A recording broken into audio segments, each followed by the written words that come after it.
Good morning Banaras. और बताइए क्या है हाल, कहाँ तक पहुँची आपके मन की बात on the way to Bholenath. हाँ, क्योंकि अब तो टटा बबाई करने का टाइम आ गया ना। आज मलमासी सावन का लास्ट सोमवार जो है, बड़ी लंबी तपस्या की आपने। और देखिए ना, भोलेनाथ को प्रसन्न करने के लिए आपको इस बार सिर्फ 4 नहीं पूरे 8 सोमवार के मौके मिले हैं। वैसे देखा जाए बनारस तो शिव जी की कृपा वापस पाने के लिए नंदी महाराज आज भी मंदिर के बाहर प्रतीक्षारत हैं। तो जरा सोचिए हम इंसानों की क्या बिसात है। लेकिन ये भी सच है कि इंसान भगवान की वो कृति है जिसमें इस ब्रह्मांड को जानने समझने और दुनिया भर के किसी भी नामुमकिन लगने वाले काम को मुमकिन बनाने का हुनर है। लेकिन इसका मतलब ये नहीं है कि अहम ब्रह्मास्मि, क्योंकि भगवान के समतुल्य जैसा भी बनने के लिए जिस चीज की सबसे ज्यादा जरूरत है वो है संयम, पेशेंस, धैर्य, धीरज और धीर, जिसके साथ मिलती है जिंदगी के हर कदम पर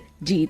वरना आप ही सोचिए, अपनी धरती से जिस चांद तक की दूरी मात्र 4 से 5 दिनों में तय की जा सकती है, वहीं हमारे वैज्ञानिकों को लगे लगभग पूरे 40 दिन। तो रिजल्ट भी तो देखिए, जिस मिशन पर बड़े बड़े धुरंधर धराशायी हो गए, वहीं हमारा चंद्रयान विजयी हो गया, वो भी नंबर 1 और सबसे पहले और एकमात्र की उपाधि के साथ। हे बनारस, सुबह के बज चुके हैं 7:02। आज की तारीख 28 अगस्त दिन है। फिर एक बार बहुत ही खास द मैजिकल मंडे। मैं आरजे कीर्ति हूँ आपके साथ with one more infotaining episode of Banaras का the most favourite morning show good morning Banaras. तो चलिए करते हैं शुरुआत लेकर भोलेनाथ का नाम। हर हर महादेव। Welcome back Banaras. ओम नमः शिवाय। तो भोलेनाथ का नाम लेकर हमने शुरुआत तो कर दी। Now it's time to move on. Let's start the magical journey of good morning Banaras with आज की ताजा खबर, स्पेशली फ्रॉम आवर बनारस। जी हाँ, बनारस दुनिया आगे बढ़ रही है टेक्नोलॉजी के साथ, जहां आपके हमारे एंटरटेनमेंट के लिए है ढेरों सोशल मीडिया प्लेटफॉर्म्स और हमारी सुविधा के लिए नए नए ऐप भी खुल रहे हैं। अब घर बैठे बैठे आप खुद भी बना सकेंगे अपना आयुष्मान कार्ड। केंद्रीय स्वास्थ्य मंत्री मनसुख मांडविया ने आयुष्मान भारत प्रधानमंत्री जन आरोग्य योजना के तहत इस ऐप को लॉन्च किया है और कहा कि इस ऐप का उद्देश्य अधिक से अधिक लोगों को योजना का लाभ दिलाना है, जिसके साथ वाराणसी देश का पहला जिला बनेगा जहां सभी लाभार्थी का कार्ड बना होगा। क्या बात है। और बनारस अब जल्द ही हवाई यात्रियों और रेल यात्रियों के साथ रोडवेज बस यात्रियों को भी मिलने वाली है भारी सौगात। जो बस सेवा कोरोना काल से बंद हो गई थी, अब जल्द ही शुरू होगी, चाहे वो बनारस से नई Delhi Anand Vihar non AC bus सेवा हो या फिर भारत नेपाल मैत्री बस सेवा, जिसकी सितंबर माह से शुरू होने की उम्मीद है। इसके अलावा काशी से हरिद्वार के बीच जल्द ही एसी बस सेवा शुरू होने को है। ऐसा पहली बार होगा कि उत्तर प्रदेश के वाराणसी से उत्तराखंड के हरिद्वार तक रोडवेज की बसें चलेंगी, जिसके चलते तीर्थ यात्रियों को बहुत सहूलियत होगी। इसके अलावा रोडवेज कैंट से बिहार के गया और डेहरी के लिए जो साधारण बसें संचालित होती थी, क्षेत्रीय प्रबंधक के अनुसार जल्द ही ये सेवा भी शुरू होगी। वहीं बनारस नगर निगम शहर की मूलभूत समस्याओं का समाधान करने के साथ लोगों के सुझावों को लेकर समेकित सिटी डेवलपमेंट प्लान बना रहा है। इस प्लान में आम जनता की सभी सुविधाओं का ख्याल किया जा रहा है, जिसमें बनारस की हेरिटेज विरासतों को सहेजने के साथ अत्याधुनिक सुविधाओं पर फोकस भी किया जाएगा। सीवर, पेयजल, सड़कों की खुदाई, उसकी मरम्मत जैसी कई समस्याओं के समाधान के लिए तकनीकी द्वारा निगरानी सिस्टम विकसित किया जाएगा। इसके साथ ही यार्ड रीमॉडलिंग और मेगा ब्लॉक की दिक्कतों के बाद अब ट्रेनों का आवागमन तेज होगा। अब ट्रेन्स आउटर पे नहीं खड़ी होंगी। कैंट स्टेशन पर तीसरे प्रवेश द्वार के बनने से पैसेंजर्स का प्रेशर जहां कम होगा, वहीं ट्रेन लाइंस के डायरेक्शनल होने के साथ सिग्नल और पथ से जुड़े कर्मचारियों को भी काम करने में आसानी होगी। बनारस सहूलियतें जिंदगी की राहों को आसान तो बनाती हैं, लेकिन अगर जज्बा हो जिंदगी की इन्हीं राहों पर कीर्तिमान बनाने की, तो उसके लिए जरूरी है कड़ी मेहनत, लगन और साधना, जिसका नतीजा एक ऐतिहासिक जीत है। जो एक बार फिर ये जो कीर्तिमान है, ये जो ऐतिहासिक जीत है, उससे इस वक्त हमारा पूरा भारत देश गुंजायमान हो रहा है। भारत के गोल्डन बॉय कहे जाने वाले नीरज चोपड़ा ने एक बार फिर इतिहास रच दिया है। नीरज ने विश्व एथलेटिक्स चैंपियनशिप में स्वर्ण पदक जीत लिया है। जीत के साथ ही विश्व एथलेटिक्स चैंपियनशिप में जेवलिन थ्रो में स्वर्ण जीतने वाले वो पहले भारतीय एथलीट भी बन गए हैं। नीरज चोपड़ा की इस ऐतिहासिक उपलब्धि के लिए उन्हें ढेर सारी बधाई और ढेर सारी शुभकामनाएं भी।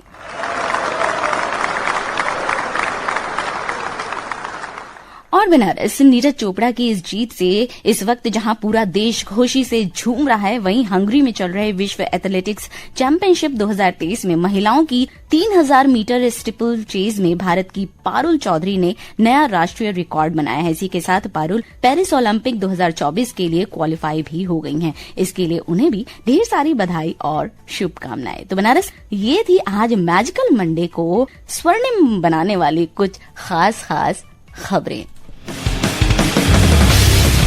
बनारस, इतिहास के पन्नों में जब भी किसी का नाम स्वर्णिम अक्षरों में लिखा जाता है, उस ऊंचाई तक पहुंचने का रास्ता बिल्कुल भी आसान नहीं होता। जी हाँ, द ग्रेट स्प्रिंटर हैं उज़ैन बोल्ट। उन्होंने क्या खूब कहा है, मात्र 9 सेकंड में अपनी दौड़ पूरी करने के रिकॉर्ड को कायम करने के लिए मैंने 4 साल प्रैक्टिस की और लोग रिजल्ट ना मिलने पर 2 सेकंड में पूरी उम्मीद छोड़ देते हैं। कहने का मतलब ये है बनारस की ये खिलाड़ी ही हैं जो फील्ड में दिन रात पसीना बहाकर, धूप, गर्मी, ठंड, बरसात, सारे मौसम को दरकिनार करके जी जान लगा करके मेहनत करते हैं, तब जाकर के कहीं देश के लिए मेडल्स हासिल करते हैं। और ये खिलाड़ियों का सा जज्बा ही है, बोले तो स्पोर्ट्समैनशिप, जो उस हर व्यक्ति के अंदर होता है जिसे जिंदगी में जीत हासिल करने की ललक होती है। और ये कुछ कर दिखाने की जो जील है, जो एक धुन है ना, यही धुन थी जिसने भारतीय फील्ड हॉकी के जादूगर कहे जाने वाले मेजर ध्यानचंद को भारतीय खेल का प्रतीक बना दिया। कल यानी 29 अगस्त को उनके जन्मदिन को जबकि राष्ट्रीय खेल दिवस के रूप में मनाया जाने की परंपरा है, वहीं मेजर ध्यानचंद की सराहनीय उपलब्धि भारतीय खिलाड़ियों के लिए प्रेरणा का स्रोत भी है। और वो कहते हैं ना कि जो बच्चे होते हैं वो अपने माता पिता की लेगेसी को आगे बढ़ाते हैं। तो मेजर ध्यानचंद के सुपुत्र, जो कि ईयर 1975 में हॉकी विश्व कप जीतने वाली भारतीय टीम के सदस्य थे, एक पेशेवर फील्ड हॉकी खिलाड़ी होने के नाते अपने असाधारण कौशल और गेंद पर कंट्रोल के लिए जाने जाते हैं। ईयर 1974 में अर्जुन पुरस्कार से सम्मानित अशोक ध्यानचंद जी से हमारी बातचीत हुई। आज गुड मॉर्निंग बनारस के स्पेशल गेस्ट से मुलाकात के सेक्शन में आइए सुनते हैं बनारस के युवा खिलाड़ियों के लिए उनका संदेश। बनारस के सभी श्रोतागण, मैं अशोक ध्यानचंद, मुझे सौभाग्य प्राप्त है कि मैं मेजर ध्यानचंद जी का सुपुत्र हूं और उन्हीं के पद चिन्हों पर चलकर देश के सम्मान के लिए, हॉकी के लिए जो हमारा राष्ट्रीय खेल, उसके लिए मैं कुछ खेल को आगे बढ़ा सका। बनारस हमारे देश की एक ऐसी नगरी है, पावन नगरी है, शंकर भगवान की नगरी है, गंगा मैया की नगरी है, जहाँ से अनेकों, जहाँ से मैं कहूँ कि भारत की जो सनातन पुरातन हमारी सभ्यता है, उसका एक बहुत बड़ा उदाहरण बनारस है। वहीं से हमारे सभी महर्षि ऋषियों ने भारत के नाम को अलग से एक पहचान दी। उस पावन नगरी को तो मेरा शत नमन है। बनारस मेरे लिए खेलों के लिए भी बहुत आगे रहा है। मेरा भी कई बार वहाँ खेलों के लिए जाना हुआ है। TLW एक संस्था हुआ करती थी जिसमें हमारी टीम आकर हॉकी खेलते थे। एक बहुत ही हमारे जो दर्शक या चाहने वाले या उसके फॉलोअर्स बहुत रहे हैं। आज हम बनारस में बहुत ही अच्छे ढंग से, अच्छे तरीके से, जो मुझे लगता है थ्रू मीडिया, थ्रू न्यूज़पेपर्स, बहुत कुछ बनारस के अंदर बदलाव आ चुके हैं। हमारे भव्य मंदिरों की रूपरेखा बदली गई है। जो वहाँ के रोड से वहाँ उनको बदला गया है, कई चीजें बदली गई हैं। तो एक विकास, एक आगे बढ़ने का रास्ता खुला है। खेलों में भी बनारस और आगे बढ़े और हमारी खेल की सुविधाएं वहाँ पर, जिससे मेरा ताल्लुक है, मेरा जैसे संदर्भ में बात कर रहा हूँ, तो वो आगे बढ़े। वहाँ के खिलाड़ी बिल्कुल से अपने को सहज होकर देश के लिए खेले और बनारस नगरी का नाम और देश का नाम आगे बढ़ाएं, तो मैं समझता हूँ बहुत बड़ी बात होगी। और मेरा संदेश यही है खिलाड़ियों को कि आपका काम खेलना है, आप खेलिए, बाकी बातें होती रहती हैं। वो आपके लिए जो जो सहायक होंगी वो की जाएंगी और हो रही होंगी। उस पर इतना ध्यान न देकर अपने खेल पर, अपने लक्ष्य पर ध्यान दें और सफलता हासिल करें। मैं बनारस नगरी के उत्थान के लिए शुभकामनाएं देता हूँ। बहुत बहुत धन्यवाद। जय हिंद। तो बनारस से ये थे Ashok Dhyanchand, son of major Dhyanchand, the great personality of India who created history. Banaras कहते हैं इतिहास एक सबक है अपने भविष्य को उज्जवल बनाने के लिए। इतिहास में घटित घटनाएं हमें आने वाले परेशानियों को दूर करने में मददगार होती हैं। जैसा कि वक्त आगे बढ़ता जा रहा है, हम भी आगे बढ़ते हैं और चलते हैं इतिहास के पन्नों में अंकित आज के दिन ऐतिहासिक और महत्व इवेंट्स को जानने के लिए। तो बनारस आज के दिन ईयर 1986 में भाग्यश्री थिप से शतरंज में ग्रैंड मास्टर बनने वाली पहली भारतीय महिला बनी थी। पद्मश्री और अर्जुन पुरस्कार की प्राप्तकर्ता भाग्यश्री ने 5 बार भारतीय महिला चैंपियनशिप और ईयर 1991 में एशियाई महिला चैंपियनशिप की जीत हासिल की। आज ही के दिन साल 2017 में पीवी सिंधु ने बैडमिंटन विश्व चैंपियनशिप में रजत पदक जीता था। आज ही के दिन भोपाल सियासत की राजकुमारी और भारत की पहली महिला पायलट आबिदा सुल्तान का जन्म हुआ था साल 1913 में। आज ही के दिन जन्मे कुछ और पर्सनैलिटीज की बात करें तो भारतीय अंतरिक्ष अनुसंधान संगठन यानी कि इसरो के भूतपूर्व अध्यक्ष MGK मेनन का जन्म आज ही के दिन ईयर 1928 में हुआ था। ईयर 1896 में आज ही के दिन प्रसिद्ध उर्दू शायर फिराक गोरखपुरी का भी जन्म हुआ था। भारत के प्रसिद्ध सितार वादक विलायत खां का जन्म साल 1928 में आज के दिन हुआ। वहीं प्रसिद्ध आधुनिक साहित्यकार राजेंद्र यादव का जन्म साल 1929 में आज ही के दिन हुआ। आज के दिन विशेष घटनाओं में शामिल है दुनिया की सबसे बड़ी महिला मारिया एस्टेडी कापोविला का नाम, जिनका निधन आज ही के दिन साल 2006 में इक्वाडोर में हुआ।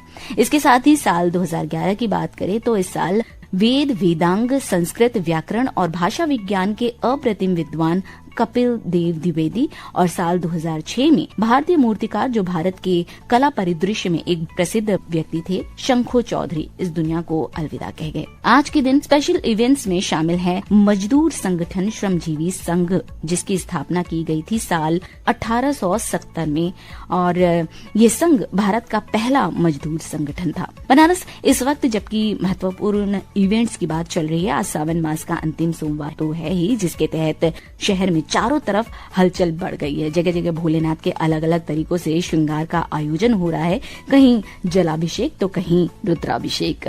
लेकिन इतने सारे आह्वान के बीच बनारस आपके पास मौका है अपनी जिंदगी में एक पुण्य कर्म को जोड़ने का भी।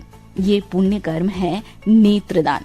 जैसा कि कहा गया है कि नेत्रदान महादान है। बनारस इस समय राष्ट्रीय नेत्रदान पखवाड़ा चल रहा है, जिसकी शुरुआत 25 अगस्त से हुई और ये 8 सितंबर तक चलेगा। आपके पास है मौका अपनी जिंदगी के साथ उन लोगों की जिंदगी में रंग भरने का जिनके पास इस खूबसूरत दुनिया को देखने के लिए आंखों का अनमोल उपहार नहीं। बनारस जैसा कि डॉक्टर्स का कहना है कि स्मार्टफोन के बढ़ते उपयोग और लगातार देखे जाने से हमारी आंखों पर विपरीत असर पड़ रहा है। फोन से निकलने वाली रोशनी सीधे रेटिना पर असर करती है, जिसके धीरे धीरे देखने की क्षमता कम होने लगती है। तो जो जन्म से इस उपहार से वंचित हैं और जो लोगों के पास में ये उपहार है लेकिन इस मोबाइल और स्मार्टफोन के यूज के साथ में वो अपनी आंखों को नुकसान पहुंचा रहे हैं, तो कृपया करके ऐसा ना करें, क्योंकि ये आंखें वो उपहार हैं जो दुनिया को खूबसूरत बनाती हैं और आपके पास है मौका कि उन लोगों की मदद करें अपने नेत्रदान के साथ में। अब तक अगर हम इतिहास को टटोले तो काफी लोग नेत्रदान कर चुके हैं और 2003 की बात करें तो इस साल की रिसर्च के अनुसार कम से कम 2000 लोगों ने नेत्रदान किया और कम से कम 1500 के नेत्र प्रत्यारोपण भी हो चुके हैं। इसके अलावा 500 से अधिक लोग प्रतीक्षारत हैं और इसके साथ ही साथ 1 लाख से अधिक लोग संकल्प कर चुके हैं कि हम नेत्रदान करेंगे। तो उसमें आप भी शामिल हो सकते हैं, जिसके लिए आपको सिर्फ और सिर्फ करना ये है कि आपको नेत्रदान करने के लिए एक संकल्प पत्र को भरना होगा। लेकिन इसके साथ साथ आपको अपनी आंखों का भी पूरा का पूरा ख्याल रखना होगा।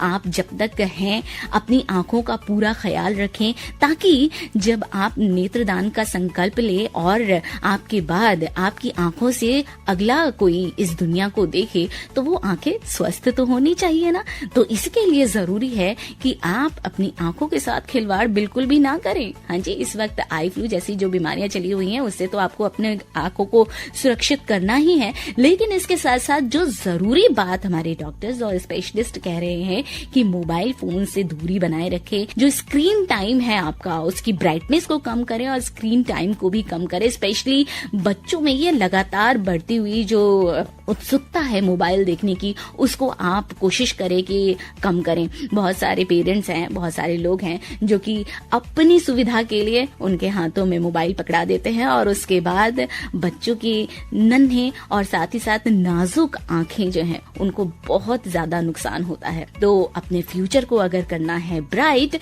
तो मोबाइल की जो ब्राइटनेस है उसको कम करिए और साथ ही साथ उससे दूरी भी बनाए रखिए। अब दूरी बनाना हमें भी जरूरी है क्योंकि सुबह के 7:20 होने वाले हैं। प्रादेशिक समाचारों का सिलसिला जारी होगा। मैं मिलूंगी आपसे 8:45 पर मधुरिमा प्रोग्राम में और उसके बाद बहुत ही एक खास कलाकार की बात करेंगे एक ही कलाकार प्रोग्राम में रात को 9:30 बजे। तो आप ये सारे प्रोग्राम्स एंजॉय कीजिए और कैसे लगे हैं आपको ये हमारे प्रोग्राम, इसे बताने के लिए हमें ईमेल कीजिए pkltair@varanasi@gmail.com पर।